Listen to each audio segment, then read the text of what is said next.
ګیله به په زړه باندې وړم، یو ګیله به الله ته کوم، یو ګیله به خپل نبي ته کوم، یو ګیله به چې کوم دی د قیامت په ورځ د غونډو پیغمبرانو په مخ کې کوم. ای مسلمانو واوره، ستاسو مولیانو نور څه کار نشته، ستاسو طالبانو نور څه کار نشته. السلام علیکم ملګرو. نن سبا چا خپل زوی نوسته کې داخل کړی وي، هغه له خپل بچي له هلکه په میاشت کې 40,000 یو لږ روپۍ ورکوي، چې بیا په مدرسه کې داخل کړی هغه څه خوري او که نه خوري، هغه له میاشت کې څومره روپۍ ورکوي. راځئ د مولانا صاحب دا ویډیو ګورئ، مخکې ملګرو سره لازمي شیر کړئ.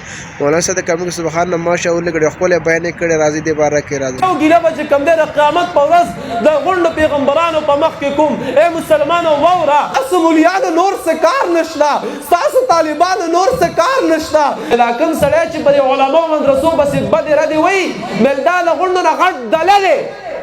ای مورې واوره، ای خورې واوره، ای تره واوره، د هغې مور ته مې سلام، کاش هغې پلار ته مې سلام، کاش هغې تره ته مې سلام، کاش هغې خاندان ته سلام چې نن به لږه سپینه سپینه وینا وکړو. ښه لږه خفه کېږو به که نه؟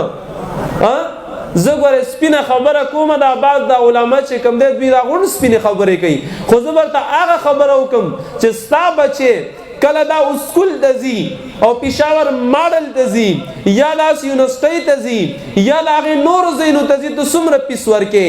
40 او 1 لک او 2 لکه ورکې که نه ورکې؟ یاد ساته موږ خلک دا خبره کوو چې یاره مولي صاحب له خو ځای ورکړی دی د مدرسې دپاره، نور څه وکړو د جامعې سره؟ تا خو دا ځای مدرسې له ورکو، ټیک شوله مولي صاحب به راځی آبادم کي، تا دا بچی راوستو مدرسه کې د کیم نه و. خو ای مسلمانو، ای پښتونه، زه تا نه تپوس کومه چې ستا دا بچی په کور کې څه خوري، روټۍ خوري که نه خوري؟ ته یو تروړه خپل بچي له نشي راوړې، او دا عالمان لګیا دي 6 او 7 زره علما کرام چې کوم دی دا خپل طالبان سنبالئ. تاسو وکتل په دې نن سبا دور کې اول ورځ په اسلام آباد کې خلک راوتي وو، وایي زموږ تنخواګانې کمې دي، خو ما چېرته دا خبره نه ده لیدلې چې کوم دی یو عالم را پاڅېدلی او په چوک کې ولاړ دی چې راشه نن چې کوم دی زما تنخوا لږه ده. تاسو یاد وساتئ، زه دا خبره تاسو ته بار بار کوم، قسم په ذات باندې د دې علماو د لاسونه ښکل کوي او د دې علماو دا خپې ښکلې کوي. ولې دا تاله چې کوم دی د جنت ټکټ درکوي، دا تا ته وایي چې به دې بچي د ناظر اخوان حافظ کرام شو یا عالم شو، تا به ځان سه جنت ته بوځي.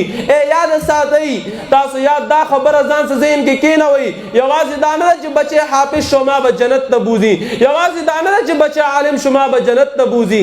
یاد ساته ما تعالی کله موږ مدرسې ته رالیږو نو اکثره مولا چې کوم دی سقا ټوپۍ ورکړي چې دا واله زه مدرسې ته موتا چې کله دا راغلي یو، موږ چېرته په کلونو چې کوم دی د استاد نه نه ورځو، د استاد نه دا تپوس نه کوو چې مولي صاحب پرې مدرسه کې څه ضروریات دي.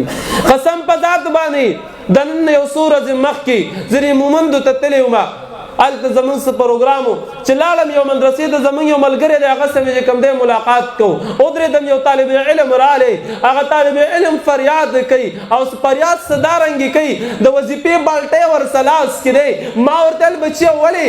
ما ورته ویل راوړه چې سر راوړي چې وخورو. ما ته وایي مولي صاحب هېڅ نشته پکې نن.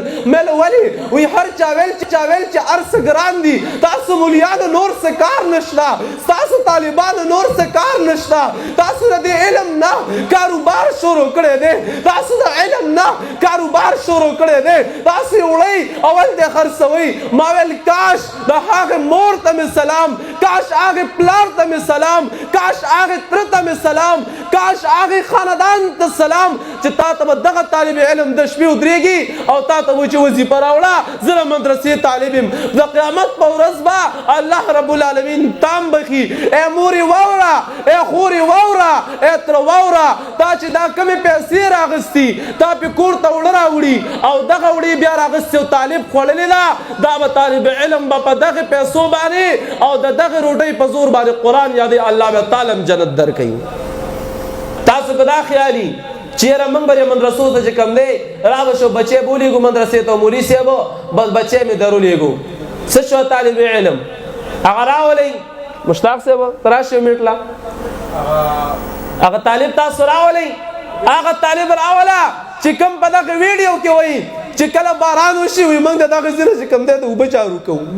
ای مسلمانه ستا دا زړه درد نه کوي؟ ستا دا زړه درد نه کوي؟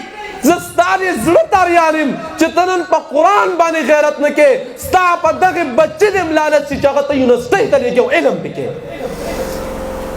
څه چلو بچیا تاسو چې کله دغه وشي څه چل کېږي باران به یو هفته مدرسې ته نه راچوټي دا چېرته دې قاري نه تپوس کړی دې عالم نه هم تپوس کړی لکه جواب راکړي تپوس هم کړی که تاسو دا ویډیو کاته مولانا صاحب د خپلې خبرې کړې وې نو چا چې خپل زوی په یونیورسټۍ کې داخل کړی هغه 40,000 1 لک روپۍ میاشت ورکوي چې کوم زوی چې په مدرسه کې داخل کړی هغه خو هم څومره ورکوي او نو ډېر خلک د خپل زوی په تعلیم باندې ډېره خرچه خلک کوي ځکه چې دین ګټه او دین ګټه خو د اوس پته نه لګي هغه دنیا کې پته ورته لګي نو د خپل زوی د عالم زوی چې کوم وخت کې چې مړ شي هغه دنیا کې به د علم او د عالم پته لګي زور او د دین تعلیم خو دې دنیا پته لګي بس دا شاړ غوندې ویډیو د مولانا صاحب خپل بیان کړی دا ویډیو تاسو شریک د ویډیو کتلو ډېره مهرباني والسلام